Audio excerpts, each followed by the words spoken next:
దేవుడు బైబిల్ గ్రంథంలో చక్కటి మాటలు రాయించి ఉన్నాడు గనుక కంపల్సరిగా దేవుని వాక్యానికి లోబడుతూ దేవుని వాక్యానికి విధేయత ఇస్తూ వాక్యానుసారంగా బ్రతకాల్సిన అవసరత ఉంది గనుక నూతన దంపతులు వివాహం చేసుకున్న తర్వాత భార్య భర్తలుగా ఏ విధంగా బ్రతకాలి, ఏ విధంగా జీవించాలో దేవుడు బైబిల్ గ్రంథంలో కొన్ని మాటల్ని వ్రాయించాడు గనుక నేను కూడాను పెండ్లి కుమారుడు పెండ్లి కుమార్తె ఉద్దేశించి కొన్ని వాక్యాలని చూపిస్తాను గనక దయచేసి త్వరగా బైబిల్ వాక్యాలు చదవాల్సిందిగా ప్రభు పేరట మనవి చేస్తున్నాను. మొట్టమొదటిగా సామెతల గ్రంథము 18వ అధ్యాయము 22 వచనాన్ని దయచేసి ఎవరైనా గట్టిగా చదవండి ప్రియులారా.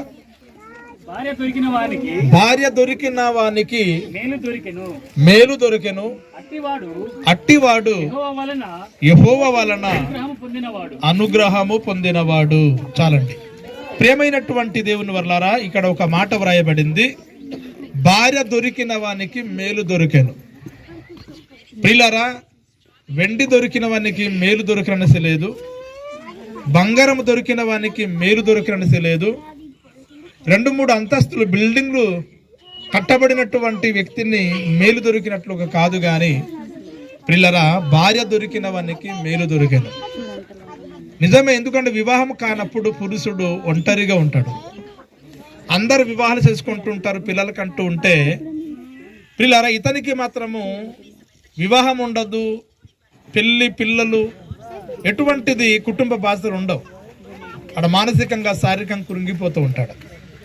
ఎప్పుడైతే ఒక వ్యక్తిని భార్య దొరుకుతుందో అతనికి తోడుగా ఉంటుంది గనక, అతనికి ఒక సాటిన సహకారాలుగా దొరుకుతుంది గనక భార్య దొరికిన వానికి మేలు దొరుకుతుంది.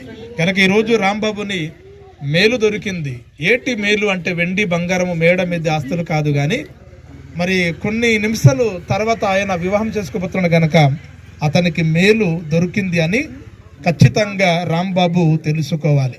ఎందుకంటే చాలామంది భార్య కంటే వెండి బంగారాన్ని ప్రయారిటీ ఇస్తూ ఉంటారు. వెండి బంగారం కాదు, నీకు భార్య దొరికిందంటే ఈరోజు నీకు మేలు దొరికింది. ఉద్యోగం కాదు ఎవరు కావాలి, వ్యాపారం కాదు ఎవరు కావాలి, అందం చందం కాదు ఎవరు కావాలి, భార్య దొరికింది గనక ఈరోజు నీకు మేలు దొరికిందని ఖచ్చితంగా తెలుసుకోవాలి.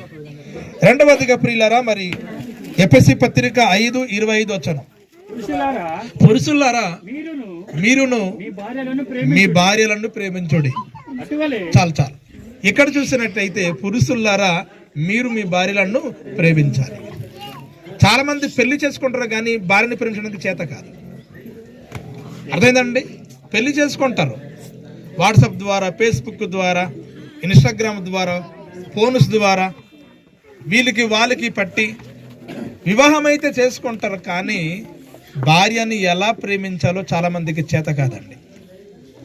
భార్యని ప్రేమించడం అంటే 2 మాటలు నోటి మాటతో ఐ లవ్ యూ అంటే సరిపోదు. భార్యకి తిండి పెట్టగలాలి, భార్యకి బట్టలు పెట్టగలగాలి, ఆమె కష్ట సుఖాల్లో చక్కగా చూడగలగాలి, ఆమె మనసును అర్థం చేసుకోగలగాలి. అది ప్రేమించడము అంటే. అంత తప్ప 2 అక్షరాలతో ఐ లవ్ అనేసరికి అది ప్రేమ కాదు ప్రియులారా. క్రియలు ఉండాలి, పనితనం ఉండాలి, ప్రతి విషయంలో కూడా ఆదుకోవాలి, హక్కున చేర్చుకోగలగాలి. అది ప్రేమ అంటే. కనుక బైబిల్ చెప్తుంది, పురుషులారా మీ భార్యలను మీరు ప్రేమించాలి. అర్థమైందండి? పక్కవారిని ప్రేమించడం కాదు, కట్టుకున్న నీ భార్యని ప్రేమిస్తే నీ జీవితం చాలా అద్భుతంగా ఉంటుంది, దీవెనకరంగా ఆశీర్వాదకరంగా ఉండడానికి అవకాశం ఉంటుంది.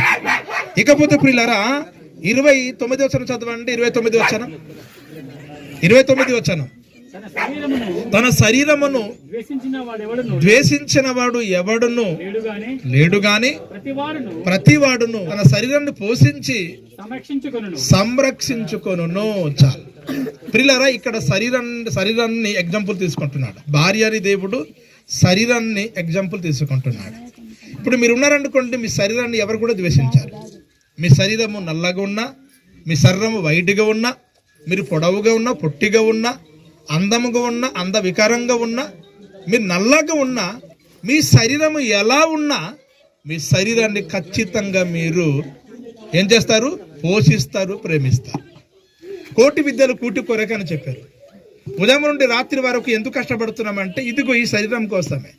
ఉదయం తింటే మధ్యాహ్నం కాలం అయిపోతుంది, మధ్యాహ్నం తింటే రాత్రి కాలం అవుతుంది, రాత్రి తింటే మరలా ఎర్లీ మార్నింగ్ కాలం అయిపోతుంది. అంటే ఎన్ని కేజీలు బియ్యం తిని ఉంటావు, ఎప్పుడు నిండదు, కాలు అవుతూనే ఉంటుంది.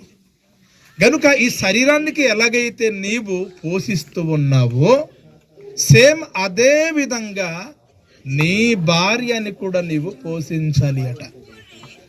చాలా మంది పెళ్లి చేసుకుంటారు, పిల్లని తీసుకొస్తారు, కానీ ఎవరికి డిపెండ్ అవుతూ ఉంటారంటే అమ్మ నాన్నకి డిపెండ్ అవుతూ ఉంటారు, లేక అన్నదమ్ములకు డిపెండ్ అవుతూ ఉంటారు, లేదా అక్క చెల్లెలకి డిపెండ్ అవుతూ ఉంటారు. అరే నీ పెళ్లి చేసుకున్న తర్వాత కూడా నీవు అమ్మ నాన్నకి ఎందుకు డిపెండ్ అవుతున్నావు, అన్నదమ్ములకు ఎందుకు డిపెండ్ అవుతున్నావు? అలాంటప్పుడు వివాహం ఎందుకు చేసుకోవాలి, పెళ్లి ఎందుకు చేసుకోవాలి? నీకెందుకు లవ్, నీకెందుకు భార్య? అంటే జనరల్గా మాట్లాడుతున్నాడు ఇక్కడ. పెళ్లి కుమార్తె పెళ్లి కుమారుడు కోసం అని కాదు, ఇది పెళ్ళైన మాకు కూడా వర్తిస్తుంది. ఎందుకంటే మేము పెళ్లి చేసుకుని మాకు కూడా పిల్లలు ఉన్నారు కనుక. భార్యని పోషించడానికి చేత కానప్పుడు, భార్యని పోషించడానికి బయటికి ఒక రూపాయి కూడా తీసడానికి చేత కానప్పుడు పెళ్లి ఎందుకు చేసుకోవాలి, ఎందుకు లవ్ చేసుకోవాలి? అందుకే బైబిల్ చెప్తుంది, నీ శరీరానికి ఎలాగైతే ప్రేమించి, నీ శరీరానికి ఎలాగైతే నీ పోషిస్తూ ఉన్నావో సేమ్ అదే విధంగా నీ భార్యని కూడా నువ్వు పోషించాలి, కష్టపడి పోషించాలి. అర్థమైందండి? వ్యాపారం చేస్తావా, లేకపోతే ఉద్యోగం చేస్తావా, లేకపోతే రోజంతా కూడా ఏదైనా కూలినాలి చేసి కష్టపడి పని చేస్తావా, నీ ఇష్టం. నీ భార్యని పోషించే విషయంలో సిగ్గుపడకూడదు. నేను చదువుకున్నాను కదా, నేను సమాజంలోకి పలుకుబడి ఉంది కదా, అందరికీ గుర్తింపు పొందిన వ్యక్తిని కదా, నేను అక్కడ పని చేయడం ఏంటంటే దొంగతనం చేయడానికి మనం సిగ్గుపడాలి. భార్యని పోషించడానికి బజార్లో ఒక చిన్న ఐస్ క్రీమ్ కొట్టు మనం పెట్టుకొని బ్రతికిన నష్టమేం లేదు. ఎందుకంటే ఎట్టవా టీ కొట్టు పెట్టవా ఎవరు చూడరు. నీవు సమాధానం లేదా, డబ్బు సంపాదిస్తున్నావా లేదా, నీ భార్య పిల్లలు చక్కగా చూస్తున్నా లేదని చూస్తారు తప్ప నీ బ్యాక్గ్రౌండ్ని ఎవరు కూడా పట్టించుకోరు.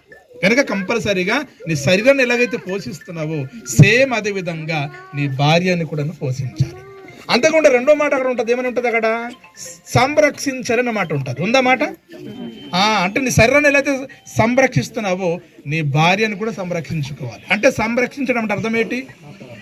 కాపాడుకోవాలి నీ భార్యని. సేమ్ అదే విధంగా పెళ్లి చేసుకున్న తర్వాత నీ భార్యని కూడా నీవే ప్రొటెక్షన్గా ఉండాలి. వీళ్ళు అలాగంటున్నారు, వాళ్ళు అలాగంటున్నారు, ఓకేనండి. గతంలో ఇలాగట అలాగట అనేసి బయట వాళ్ళు రకరకాలుగా చెప్తారు. రకరకాలుగా చెప్పినప్పుడు మనం మెంటల్గా ప్రిపేర్ అయిపోయి వాళ్ళ మీద ఉన్న కోపము మనం భార్య మీద చూపిస్తూ ఉంటాం. ఓకేనండి. వివాహం చేసుకున్నప్పుడు బాగా ఉంటుంది, కానీ చివరికి చిన్నదానికి అలిగి చివరికి గట్అవుట్, నీ ఏం తీసుకొచ్చావు, నువ్వు నాకేం బెనిఫిట్ అని రకరకాలుగా చాలా మంది ప్రవర్తిస్తూ ఉంటారు. ఇది మంచి పద్ధతి కాదు.